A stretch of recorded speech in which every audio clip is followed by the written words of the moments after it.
What's going on, guys? It's Brandon over at Old Anvil Speed Shop. Today we're going to be working on Ron's 49 Merc. The last video we did on this car, we showed Phil French in the headlights and that whole process. So go back, check that out. That was a pretty good one. Today what we're going to be doing is shaving some holes in this firewall. So a lot of the sheet metal work that we do here is very custom, and I like to think that it's pretty high end. Generally speaking, we hand shape everything, we TIG weld it in, we planish everything out, lots of hammer and dolly work, we metal finish everything. Not to say that this won't be that, but this is definitely a little bit different. So the route we're gonna go on this is we're gonna be plugging these holes, and I'm actually gonna MIG weld them in. So if you have a car in your garage and you wanna work on it, and you probably have some holes in a firewall or a floorboard or things like that, this would be a great video to watch because that's kind of what we're gonna go over. It's fairly simple, and I'm gonna take you through the process.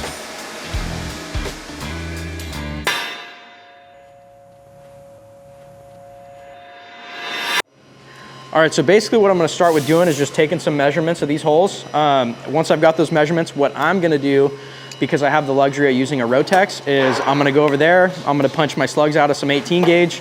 If you're at home and you're in a garage, you're gonna have to get a little bit more creative. What I would do personally is I would pick up a set of these. These are just Wisp brand. You can get these at Home Depot.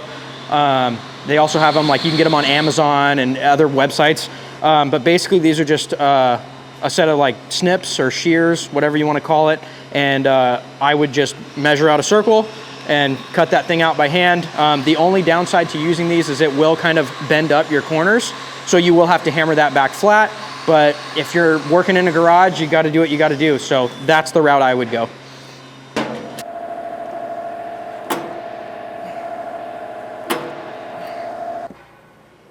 Now with the Rotex, it kind of leaves it a little distorted just because it's got a center punch that comes down and then you punch through it. So basically all I'm gonna do is take these, knock them flat.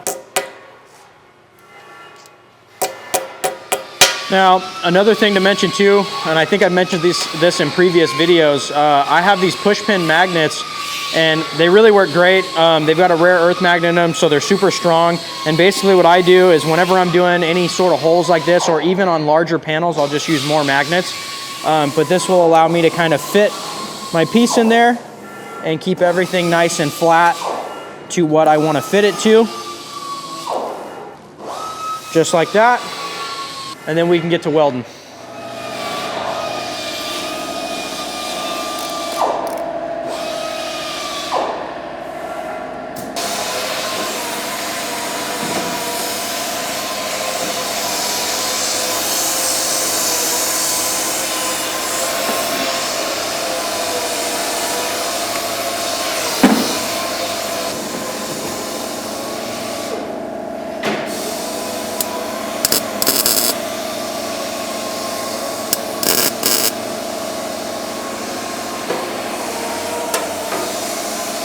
So usually I'll put like maybe 2 or 3 tacks on there, and then I'll go ahead and pull my magnets off, make sure I'm nice and flush.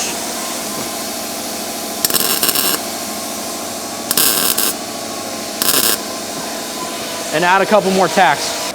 So now that that one's in, we're gonna let that cool a little bit, and then I'm gonna fit this next one and get that one tacked in.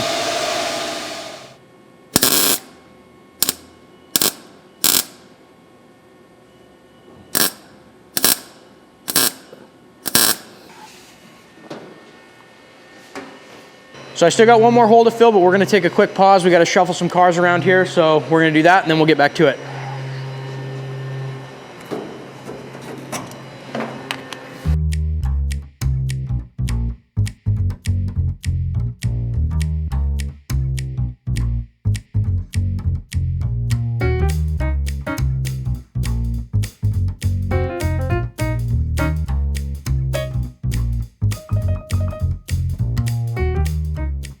All right, so we're back to work. I just got this last plug fit in here. I'm getting ready to tack it. One thing I do want to mention, I probably should have mentioned it before. If you do have any carpet, insulation, anything like that on the backside of your firewall, make sure you get that out of there. There's a good chance it'll catch on fire. I would say that that's normally common sense, but in today's world, it's kind of hard to tell with some people. So make sure you do that.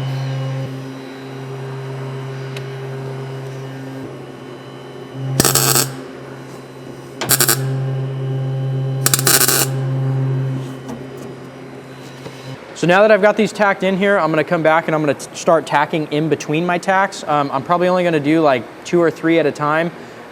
Basically your main goal with doing that is keeping the heat as low as possible. So because we are MIG welding these in, the last thing you want is any sort of distortion or anything like that, because if you try to hammer that, you might be able to get away with a little bit of hammer work, but if you need more than a little bit, you'll end up cracking your welds and you'll have to go back and weld it, and you'll end up kind of throwing yourself in a whole new can of worms. So just maintain the heat as best as you can and go slow, take your time. If you've got a compressor with some air, you can, you know, cool them down after every couple tacks. But yeah, that's kind of the main thing. Just make sure you keep it as cool as possible.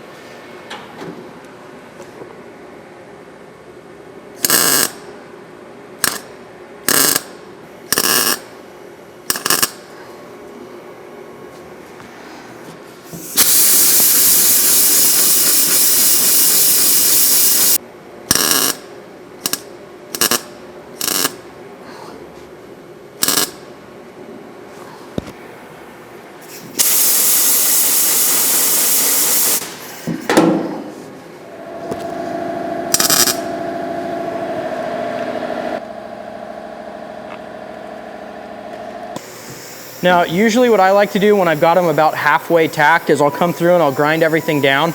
The reason I do it that way is just because I've found that if you weld the whole thing out and then you go to grind that whole thing, you're doing a lot of grinding and you'll actually end up putting more heat into the sheet metal than you think you will. And that can also result in it distorting and getting all kind of wonky on you. So that's just another thing I do to try to maintain the heat.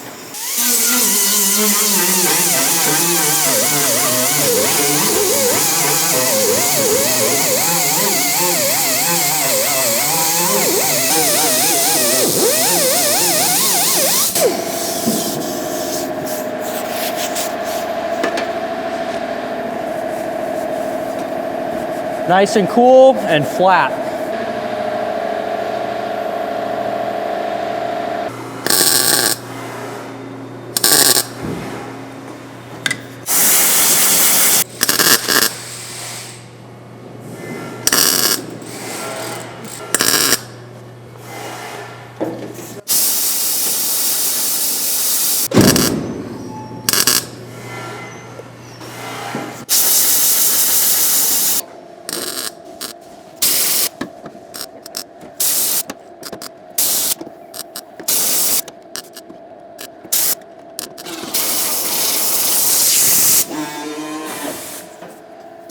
So for grinding down these welds, I'm just using a right angle die grinder.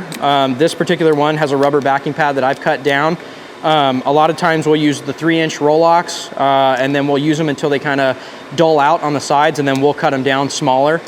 Just that way we get more use out of them. So this one is a 60 grit, so I'll hit it all with 60 grit. I'll go back, I'll probably kind of smooth over it with 80 grit, and then I'll blend it with a DA, and that'll be good enough for what we're doing. So we will be doing at some point a video on different things we do with our abrasives, specifically our Rolox. There's so many things you can do with these. You can cut them into squares. You can, you know, cut triangles in them just for different applications if you're trying to round out a weld or things like that. So keep an eye out in the future. We will be doing a video on that as well.